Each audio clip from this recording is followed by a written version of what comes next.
This is the Project Management Podcast. We bring project management to beginners and experts. Find us on the web at pm-podcast.com or send your emails to info@pm-podcast.com. Hello and welcome to this premium episode number 164. I am Cornelius Fichtner. This is the Project Management Podcast. Nice to have you with us. This is a premium episode. Normally that means that only our paying premium listeners have access to it. Occasionally, however, we open up a premium episode to everyone so that those listening for free can hear what they miss on the premium shows. My gratitude goes to everyone who has a paid premium subscription. Thank you for subscribing to the PM podcast in 2010 and your continued support in 2011.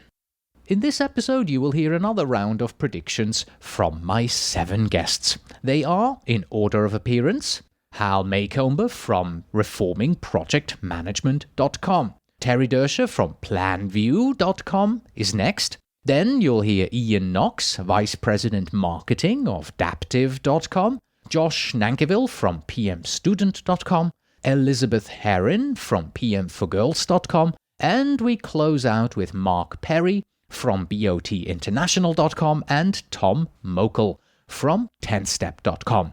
So, shuffle those tarot cards and let's see what the future holds. Enjoy the interview. Enjoy the predictions. Hi, I'm Hal Maycomber, Managing Principal with Lean Project Consulting. You'll find us at leanproject.com. My second prediction for 2011 is that we're going to see a new architecting of the systems and tools that we're using for project management. What's been going on is our systems have become more integrated suites for delivering projects. It's particularly true in the software world, but we're seeing it also in the architectural and architectural engineering world. And why is there change going on there? Well, at the fringe of both industries, architectural engineering and software development, we've got a lot of experimenting going on. The software world, the most recent experimenting is in Kanban. But the experimenting in both cases has to do with the dissatisfaction that people still have with the current approaches and methods for managing and delivering projects. And these changes, just take Kanban as one example, but the changes that we're seeing are going to produce a shift from the emphasis of what we're doing on projects. I predict it's going to be an emphasis on production, designing and managing our projects for the production of work, as well as the learning that's going on. And that's as different as test-driven development is from function-driven development. So these changes, we'll be struggling with them, but we're going to see those issues move to the center of the tools that we're using. My name's Terry Dorsher. I'm the Chief Process Architect here at PlanView. Obviously, you can find us at www.planview.com for more information about us. But Cornelius asked me to speak just a little bit about project management predictions for 2011. Before I speak to the future, I think it's important to first take a quick look back at what's happened in the past few years as a result of the recession. I think that'll help put my predictions into context and understand why I'm making them. When I look back on 2009, I think we can, really agree that was a year when just about everyone was holding their breath. A lot of discretionary project budgets were slashed as a result of economic and market instability, but you can only do that for so long. So when we look at 2010, I think that's best characterized as a year of acceptance. We all recognized that doing nothing really wasn't a viable long-term strategy, and we also came to realize that things were not going to quickly return to the old normal, and in fact, maybe they never were going to go back to the way they were. So for sure, there was a reluctant acceptance that recovery was most likely going to be a long, slow slog. So with this recognition and acceptance of what's been termed by many as the new normal, there was this big collective exhale and then a gasp for air at the start of Q1, and organizations began to feel their way forward through the fog. It was a little tentative for sure, but nonetheless, we all started moving forward. Through this process, I think we've all learned some valuable lessons along the way, and the resulting trends really reflect that experience and thus my predictions. So with that as some background, here we go. My first prediction is that we're going to continue to see an increase in the use of adaptable project planning and management approaches. One thing that's certainly changed in the world of project management is the degree of uncertainty that we all have to contend with, whether it is the size of the projects that we're working with being shortened as a result of that, or rapid changes in what we think the market outlooks are going to be. There's a lot that project managers and PMOs are going to have to address as they really figure out how to plan in this new normal. Over the past 12 to 18 months, we've seen a growing trend in agile project management approaches being adapted outside the realm of IT software development. Now, notice I said approaches rather than methodology. The idea that Agile is being embraced as a way of adding more flexibility so organizations can be more nimble in how they respond to all these emerging changes we've got to deal with.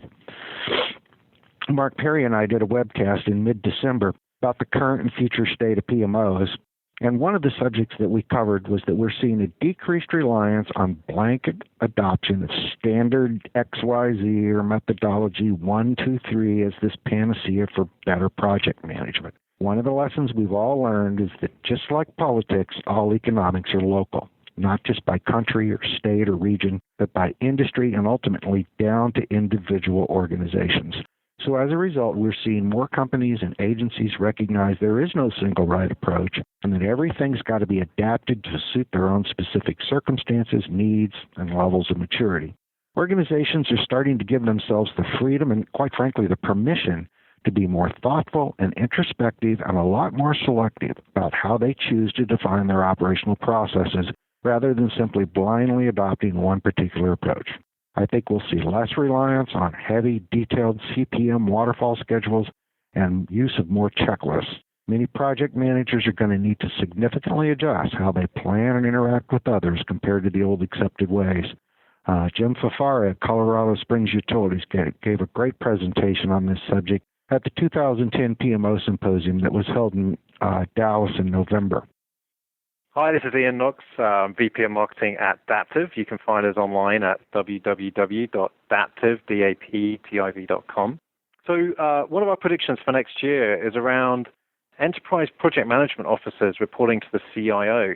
Now, this is quite an unusual prediction. Most EPMOs, those PMO officers that look across the whole organization, typically report into the CFO or the COO or the CEO.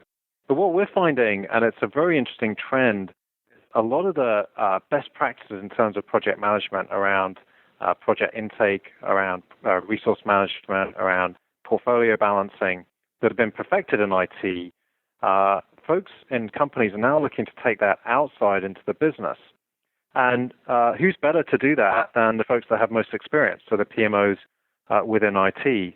Now, if the CIO is very respected by the CEO and by some of the other executives in a company, what you find is the best candidate to manage that EPMO organization can be the CIO. And it's a very interesting trend. We have a major automobile manufacturer that's one of our customers, and we've seen they've done such a good job with their IT projects, and they have so many other business projects, whether they're marketing initiatives or issues rolling out to their dealerships. They're now looking at expanding that into an EPMO, and those guys are great candidates to manage that whole process. So this expansion from IT outwards and taking all those best practices is something I think we're going to see a lot more of in the next year. Hi, this is Josh with PMStudent.com.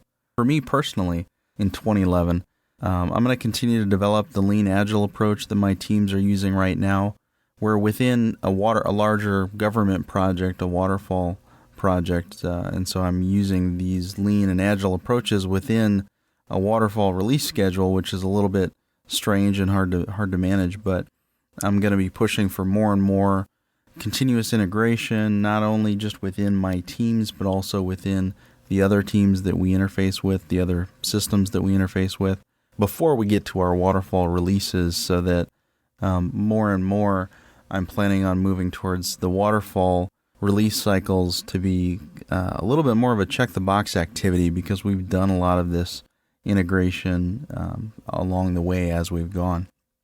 And then also to continue to increase the project management training that I make available. I'm going to continue to do PM Student. I think I'm getting better and better at providing value to the readers for pmstudent.com. So I'm going to keep on doing that. I'm going to keep on developing more training. I did 8 courses in 2010, and I'm planning on doing just as many, if not more, in 2011 on different topics. I may also do some training on Kanban, so that'll be an area where, most of the time I focus on new project managers, and Kanban can be a topic for new project managers too, but I may go into some of those topics around Agile and Lean, Kanban in particular. And then the other thing for me in 2011 is that the system engineering discipline is going to become more and more of a focus for me. I'm actually a senior system engineer and a project manager in the role that I'm in right now. And so I think in 2011 I'll likely be NCOSE certified and ITIL certified by the time the year ends. That's my goal at this point in terms of personal, professional development for me.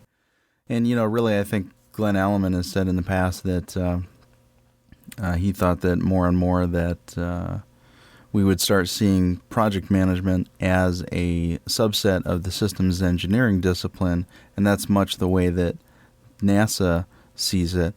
And I think I'm starting to see it more and more like that as well, that project management is a subset of the system engineering discipline. And it doesn't necessarily have to be technology, but it is definitely systems engineering. And so if you can take the lessons learned from both the systems engineering side and the project management side and mesh those together and integrate them into a cohesive whole, then I think you'll be quite a bit better off. I know I will be better off, and that's why I'm focusing on system engineering in 2011, in addition to, of course, getting better at just managing projects in general. Well, those are my 2011 predictions, so thank you very much. This is Josh from pmstudent.com. Hello, my name's Elizabeth Harrin, and I'm the author of Social Media for Project Managers and Project Management in the Real World. I also write the blog A Girl's Guide to Project Management, which you can find at www.pmforgirls.co.uk, and that's the number 4. I'm head of IT program delivery for a UK healthcare company, and I run a business writing consultancy called the Otterboss Group. And here is my next prediction for 2011.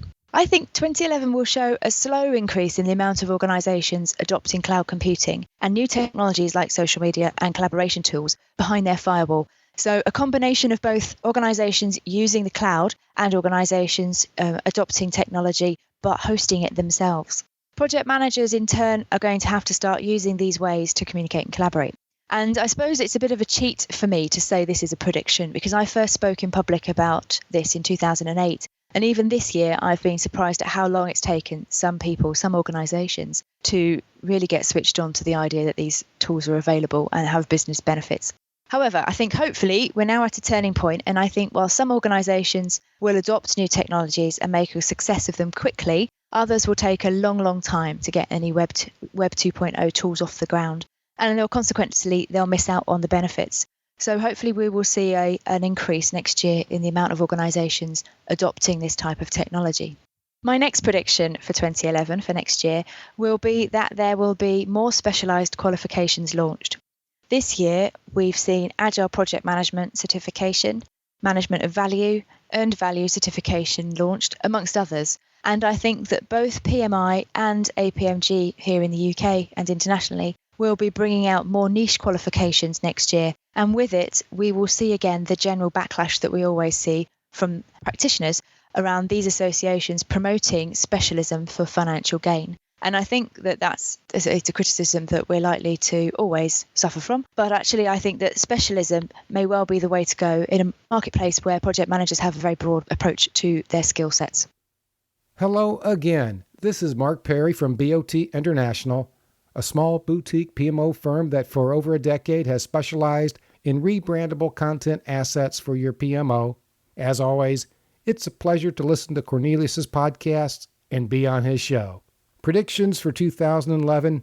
This is always a great topic at the end of one year and the start of another. And yes, I have a few predictions for 2011. I've given one already, and let me give you one more.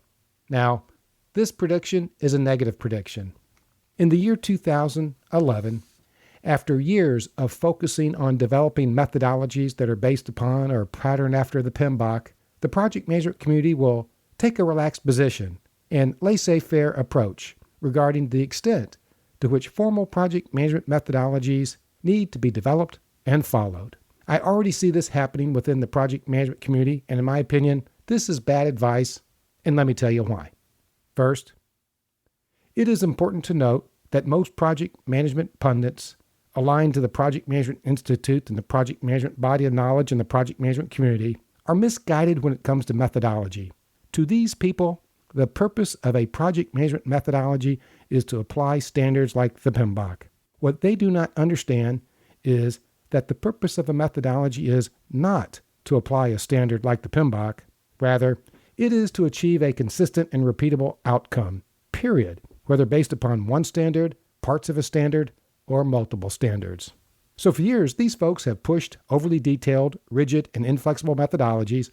They've had a blind spot for other approaches. That these methodologies that they are pushing are aligned to a standard is not of debate. That they are effective is not even worthy of discussion. Now, these so-called experts are claiming that methodologies are no longer so important and that it is okay to just deviate and improvise as desired. Just as these so-called experts were wrong before about methodologies, so too are they wrong again. As the PMO matures, it does not revert back to informal project management and become loose and extemporaneous. To the contrary, the methodology becomes optimized for projects of different types and sizes, and the methodology becomes value-based rather than informal guidelines and checklists. At higher levels of maturity, the PMO continually improves its processes. It seeks out ways to incorporate practical experience from such things as lessons learned feedback, and it seeks to incorporate knowledge acquired from training into the methodology. The PMO continually integrates into the methodology tool usage and new and special purpose processes and sub-processes. The value of the methodology increases not by a laissez-faire approach, but by a commitment to continuous improvement and a commitment to getting it right, which is only made possible with a process-oriented methodology framework that accommodates multiple approaches. Those that tried for years to stuff the PMBOK down our throats and failed are now giving up. They just don't get it. But PMO thought leaders like Kendall and Rollins do get it, and in their PMO book, they advise readers what has been missing in the methodology approach to date is the umbrella under which various methodologies can operate in harmony. In addition to housing the multiple methodologies and approaches, perhaps the greatest advantage of the umbrella concept for methodologies is that it promotes a culture of continuous improvement in project management. Regrettably, my 2011 prediction is that rather than being driven by the needs of the business and by good process management, the washed-up experts that for years have promoted their view of overly detailed singular methodology for all projects, which was wrong then, are now going to make a student body left turn and promote a laissez-faire approach to methodology, which is wrong now. So be on the lookout for it and don't fall for it. Cornelius, back over to you. Hi, this is Tom Mokel with 10-Step. 10-Step is a company that specializes in project, program, and portfolio management and helping companies set up and run project management offices. Our website is www.tenstep, and that's TENSTEP.com. I'm giving two predictions for next year and the coming years. This is the second prediction, and it has to do with agile, and companies being more and more agile and more focused on agile. Now, many of the people that are listening to this may immediately jump to agile development, like extreme programming and Scrum and many other things that happen in IT development projects. But I want to elevate this a little bit more because agile is a great term for software development, but it's also a great term in terms of business processes and how businesses react and how businesses work. I see a lot of literature with this focus on companies being more agile and organizations being more agile. In fact, many of you might know PMI at the last PMI convention also had a focus on agile processes. They were focused more on agile projects, but again, I'm going to elevate this a little bit more. Companies that I talk to are looking at getting leaner. They're looking at having better processes and more efficient processes, and they're looking to be more agile. So it's one thing to say we want better processes and then have those processes be heavy and bureaucratic, and that's not what companies are looking for. This trend about being agile and lean, I think, is something that's permeated not just IT, but all of the business units. They all want to be more agile, and that means having good processes, but thinner, lighter processes in terms of how they do their own work, how things are approved, etc. Another aspect of agile is that decisions can be made more quickly, and I like to use the word pivot. An organization may be moving in a certain direction, and they may decide they need to change directions, and the ability to move quickly in terms of changing directions is kind of like the term pivot. You can think about it like a basketball player might pivot. It basically means you're moving one direction and you all of a sudden can shoot in a different direction fairly quickly. Organizations that are bureaucratic and have a lot of processes and overhead have a hard time being agile and moving quickly in another direction. And I think they realize they need to become more agile so that they can execute more work and not have so much process and not have so much delay and not have so much friction in their internal processes. But they also realize they want to be able to move quickly for market opportunities, move quickly for new projects, move quickly for acquisitions.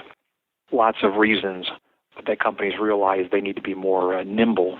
Another good word, more nimble in the market. So I'm gonna say for my second prediction that there's going to be more focus on agility. But I don't mean it in terms of software projects necessarily, although that's part of it. I mean it more as businesses being more agile. This is actually also something that we're interested in at 10-Step because our processes ever since day one have had these agile components. I think the way to be agile is to make sure that the processes are scaled based on the size of the work you're doing and also the potential for there to be some problems. Now, if you've got a $1 billion project you're dealing with, or $1 billion acquisition, or $1 billion decision you're making on a vendor, obviously those need to be made very carefully and with a lot of approvals and getting the right people involved.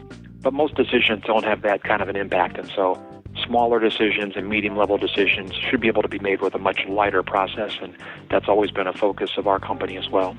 So I think that is also a trend we're going to see, the ability for companies to be more agile and develop better agile thinking in the future. And those were the predictions of Mark Perry, Tom Mokel, Elizabeth Herron, Terry Dersher, Ian Knox, Josh Nankivell, and Hal Maycomber. That's it for today. Thank you very much for listening.